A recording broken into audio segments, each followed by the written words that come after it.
এক লোক হাতির পাশ দিয়ে হেঁটে যাচ্ছিল। হঠাৎ থেমে গেলেন।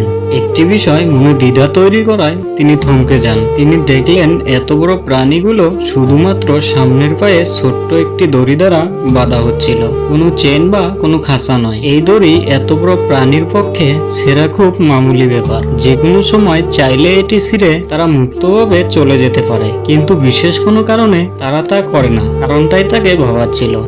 কাছেই তিনি একজন প্রশিক্ষককে পেলেন এবং জানতে চাইলেন কেন এই প্রাণীগুলো এভাবে দাঁড়িয়ে থাকছে, দূরে পালিয়ে যাওয়ার কোনো চেষ্টা কেন করছে না। তখন প্রশিক্ষক উত্তরে বললেন, যখন তারা খুব ছোট্ট ছিল তখনও তাদেরকে এই সাইজের দড়ি দিয়ে বেঁধে রাখা হতো, যা বেঁধে রাখার জন্য তাদের ওই সময়ের সাইজের জন্য যথেষ্ট ছিল। বড় হতে হতে তারা ধারণা করতে থাকে এই দড়ি তাদের নিয়ন্ত্রণ করছে, এটি থেকে বেরিয়ে যাওয়া যাবে না। এক সময় এটি বিশ্বাসে পরিণত হয়। যেমন এখন তাদের সাইজ দড়ির চেয়ে বহুগুণ বড় হলেও তাদের বিশ্বাস যে দড়ি এখনো তাদেরকে ধারণ করতে পারে, তাই তারা তা ছিঁড়ে বাইরে যাওয়ার কোনো প্রচেষ্টা কোনোদিনও করে না।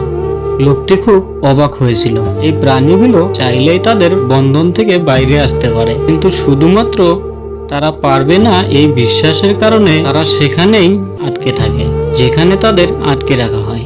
হাতির মতো আমাদের অনেকেই বিশ্বাস করে বসে আছেন যে জীবনে কিছু করতে পারবো না, শুধুমাত্র জীবনে কোনো এক সময় ব্যর্থ হয়েছিলেন। এই কারণেই এখান থেকে বের হয়ে আসতে হবে।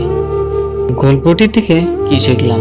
1 নাম্বার, বিশ্বাসই আপনাকে সফলতার দ্বার প্রান্তে নিয়ে যাবে। 2 নাম্বার, ব্যর্থতা হলো শিক্ষার একটি অঙ্গ। জীবন সংগ্রামে কখনো হাল ছেড়ে দেওয়া উচিত না। যদি এই গল্প থেকে কিছুটা হলেও নৈতিক শিক্ষা অর্জন করে থাকেন, তাহলে ভিডিওতে একটি লাইক দিন এবং ভিডিওটা শেয়ার করে আপনার বন্ধুদেরকে দেখার সুবিধা করে দিন। এবং এরকম ভিডিও পেতে আমাদের জ্ঞানকথার চ্যানেলটিকে সাবস্ক্রাইব করে রাখুন। ধন্যবাদ।